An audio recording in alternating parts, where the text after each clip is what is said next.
This is the second time that I've done an Our Journey So Far video. The first one was called The Evolution of the Nsc Ring. And that video basically talked about how we'd got to a point where we had a stainless steel ring blank with a 30 by 6 and 20 by 6 antenna made. We'd not actually finalised production at that point. So what I'm going to do is I'm going to pick it up from the point where we had the stainless steel blank and 2 different size antennas. And I'm kind of just going to run through all of the different changes as far as hardware and strategic partners and everything up until the point that we are now. So this is going to be somewhat of a lengthy video, but I'm going to try and kind of cover everything, and I should hopefully have all of the bits to show you. So let's start off with the first major change, and this was a change that the community led on, and that was changing from stainless steel to titanium. Now, an absolutely fantastic change, probably the best advice that the community has ever given us, and there's been a lot. But yeah, actually making this change from stainless steel to titanium, completely great idea. Made the ring a lot better. Solved issues as far as allergies and stuff went. So great change. However, the caveat was that the change of metal did detuned our antennas a bit. We'd already made sort of 20,000-30,000 antennas, so we ended up having to remake all of our antennas. And when we remade the antennas, we actually decided to go with just 20 by 6 antennas instead of 30 by 6 and 20 by 6. And there's a few reasons for why we did that. The first reason was to make production simpler by only having one antenna and inlay that we needed to work with. The second reason is that we actually found that a 30 by 6 antenna curved around the surface too far. So if your RF field is at the top here and you've got an antenna that curves away even further from the top, then this part of the antenna is not getting enough signal and you're not going to get strong coupling. So we decided that that was a better design to have more of the antenna matching up properly. So they were huge changes, and during those changes we discovered that we hit the limitation of our antenna provider, which was based in China. So if I can bring this up, order position up. We then started working with an antenna designer in Korea. So we kept the same IC, NTAG 203, no big drama there, and this was the inlay that we came up with. See if we can get a bit more light on that. I think that's about as good as it's going to get it. I think it just shows as being those colours because of the gold coin that it's on top of and the light exposure. But basically, that inlay took about 4 months of R&D to design and make. And you can see on there that there's a absorber layer. There is the antenna, there's the substrate, and there is the NTAG 203 IC. And that was a great inlay. It still is a great inlay. In fact, it's still the same inlay that we use in our current production rings.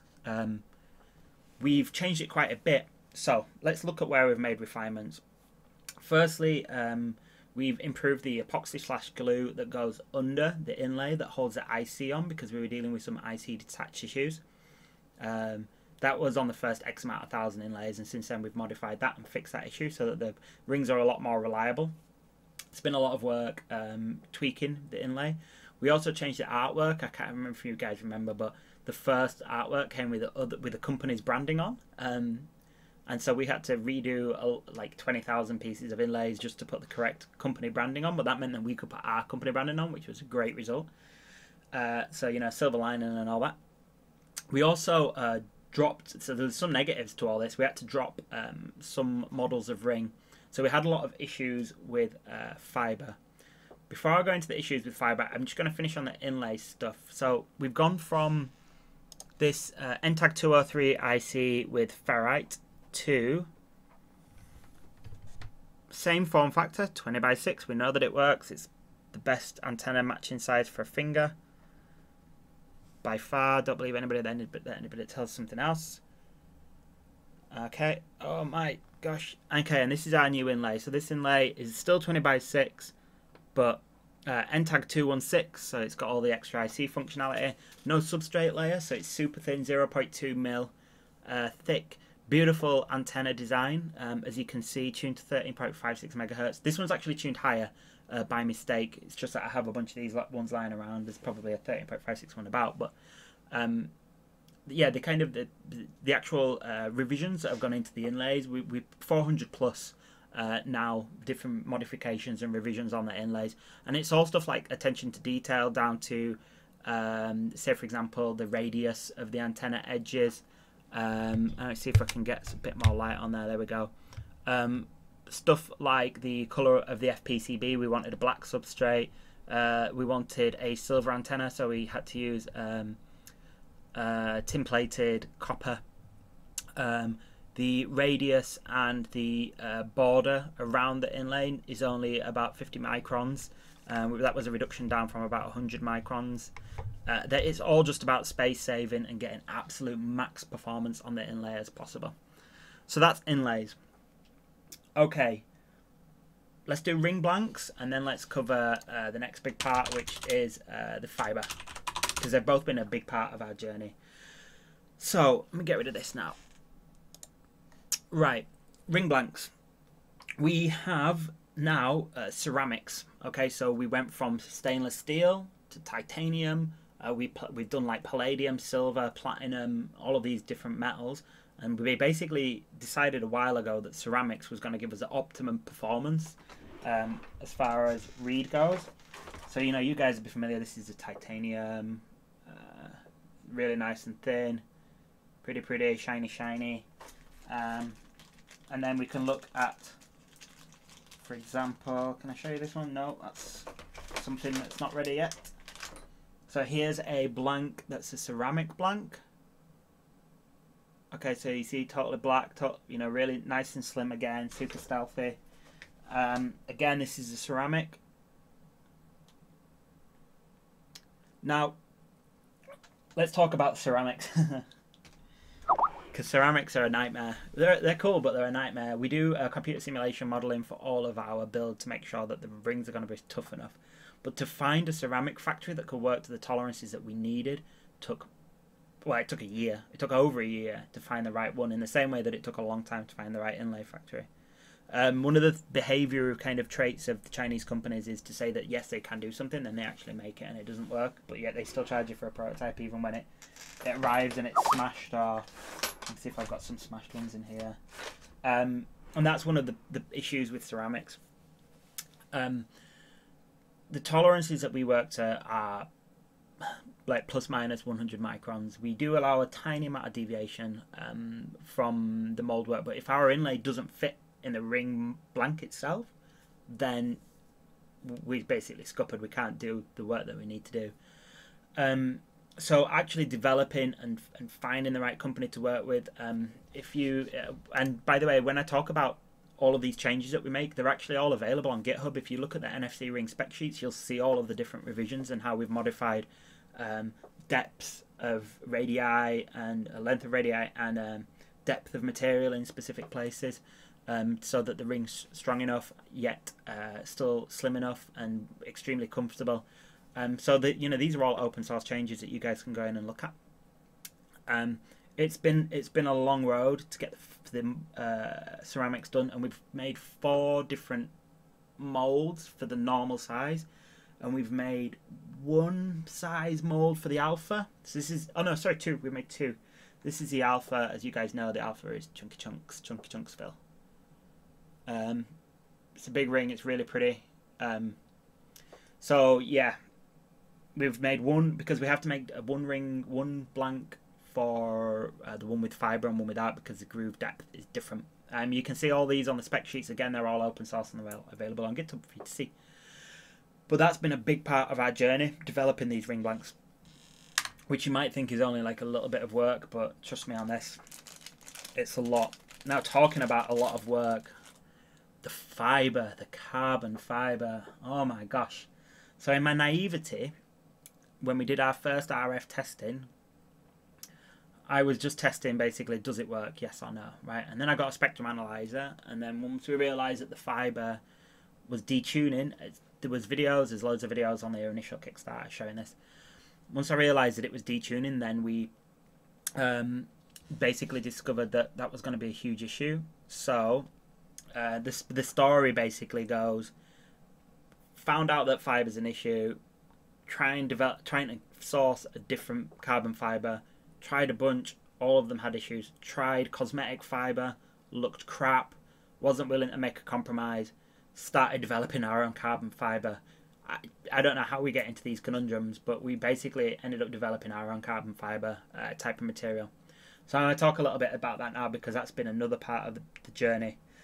I'm extremely lucky where I live to be in a place where the mill and the wool industry was huge in the 1900s. And that left a lot of textile companies over here. And modern textiles and modern fabrics are what fibers are made of, right? It's carbon fibers and fiberglass and Kevlars, these kind of things. So, and I didn't know that. Like, I knew nothing about the industry. So what we did is we started kind of looking around, calling around, finding places, and we discovered that most people didn't want to touch us because the amount of material that we work with is, we do 20 by 6 mil pieces, and we need 10,000, 20,000 of those, but it's still, to them, it's only 5 meters of material, and they want to work in like 800 meter rolls. So we were like, fine, we're going to have to, you know, develop our own, figure this out ourselves. So we started looking at different materials, and I started having to understand, for example, how the weaves are put together, all the way. So basically we started with literally with threads, right? So initially the issue with carbon fiber is carbon, because of the way that it affects the RF signal. It stops it from working, basically. So as an alternative, you're looking for a material that has a similar visual finish, but doesn't have the RF issues. So we managed to actually get that done, and the way that we did it is we sourced Kevlar, and we got Kevlar dyed. So Kevlar is usually yellow, and we got that dyed black, and then we developed our own weave. Now, developing a Kevlar weave isn't like, all right, okay, that's super simple. We put it through a machine that does strips of 300 mil, and that weaves it, and we're doing it at oh crap, I can't remember. I think it's, I'll have to check the stats, but basically we need a super tight weave. So let me show you this material under the microscope, actually, so you can see. So yeah, the steps are you source the material, you weave it, you then apply an epoxy, which is handled by one place, and then you ship the material off to another place to cure. There's a lot of caveats on the way. The curing and the compression that's used can often distort the material. Oh, and then after it's cured and you get it back, then you use a laser cutter to cut out the 20 by 6 mil pieces. So there's a bunch of steps, and there's a lot of things that can go wrong. So stuff like, it'd come and the curing wouldn't be consistent throughout, so the depth of the material would be plus minus and outside of our tolerance ranges, so we'd have to then sand it down and then polish it, which ended up making the unit cost really high. And blah blah blah. Basically, it's a nightmare, but we do have a material now that if I grab the microscope, whack that on, doop. Okay, looks like carbon fiber, right? Like if I see how it shifts. This is cured and lacquered with the light. If I move the light, that probably reflects it best. Yeah, you see how it's got that depth of field? That's what you want with carbon fiber material. So technically speaking, you could argue this isn't a carbon fiber, because basically speaking, it's not. But the cool thing about learning how to handle and do the whole process yourself is that if you want to do a different color, then all you need to do is change the material and dye it differently. So, microscope back on, we can do a silver, right? How nice is that? And these are, I mean, like, so let me put the inlay on top of there to give you an idea of scale. So these are finely woven materials, right? How cool is that? And the silver's RF passive, because, you know, we're using the same materials, we're just using different dyes. So it's been a long journey. We've not disclosed what actual material we're using in that yet, because it's very early days for it. We're going to be the first product to use it in this way. So it'll be interesting, but it's been a big part of the journey. overall about a year and a half of R&D on the fiber. So the other issue is with the fiber. Just before I kind of get off our journey so far, because I know that I've kind of gone on the fiber a bit, is the depth of the fiber. So we have to keep it as slim as possible. I think last time it was, let's say 400 microns. This time, I'm going to leave the laminate thing on there. So this time it's roughly the same. It's actually showing us 500 on there because I've not taken the... We put a protective sheet over it for transit, and we peel that off before we do laser cutting. But yeah, I just thought that it's been a big part of our journey as a fiber. You guys are probably aware that it's been a bit of a nightmare. So all of these things have changed a lot. It's not like we've been able to pick off the shelf components for anything. Everything's completely custom, specially built just for us, all the way down to material sciences. And it's made it interesting. The last kind of parts of the journey have been the last couple of months, where I've been doing a lot of the kind of press media side and building custom rings for fashion artists. We've also done a lot of software upgrades. So big software things that we've done are we actually got NFC unlock into Android native. That was through the use of our own lobbying, pushing Google towards doing that and getting that into AOSP. That was huge. Means that we don't have to support the NFC Ring unlock app for too much longer, but it also means that it's native, so you don't need to download our software to use the NFC Ring functionality, which it's just so cool that that's happened. I've been super lucky to get to go through that. And then other things like obviously the NFC Ring control app's been massively improved throughout since the first launch. First one was very basic, very plain. We've got translation for every country now. It's used by thousands of people. I think that's pretty much everything on the journey. We're still using the same factory in China. We've got really good relationships with them. You may remember they were part of the initial cause of the delays, but we've worked together for over 2 years. I've been out a bunch of times. We've got great QA processes. We've got great QA machinery. There's still potential that something could go wrong with them or with the inlay factory in Korea. But we've done test production runs, so we should be good to go. Yeah, we've done tens or hundreds of thousands of units through both, so we should be all right. I'd say that's everything. Like the journey has been long and it's been an interesting one, but the key things that have caught us out have been the blank, the inlay, basically the whole ring. The whole ring has caught us out. And we've done all of these changes to kind of make the ring a lot better, and we're really hoping that we'll get the support that we need to get the ring live. So I guess that's where it's over to you guys. Hopefully you can show the support that you need, and we do really appreciate it. And all of our communities play such a huge part. If you are at all in doubt of kind of our legitimacy, then please do speak with the community over at the forum. Please do look on our GitHub. Look at all of the commits. Check me out. Check my profile out. I've been pretty open and pretty transparent throughout the whole thing. I've faced quite a lot of criticism for the first campaign. I faced quite a lot of criticism from decisions that we've made jointly with our community. I stand by those decisions, and I intend to for this campaign stand by my decisions even more than I have done on the initial campaign. I just feel like last time we succumbed to pressure to do things that cost us too much time and resources and distracted us from what we should have been doing just to please a vocal minority. This time we will still aim to please that vocal minority, but there will be times when we will say no. So I think that's one of the things that we've learned on the journey. If you want to know more about the kind of overall corporate journey or what we've done and all of our achievements, then check out nfcring.com/timeline. Will show you everything that's happened since 2012, every step of the way, all of the different investment that we've had, and all of the kind of cool stuff that we've made and we've showed off. So thanks very much for watching, guys, and I will see you on the dark side. Ooh.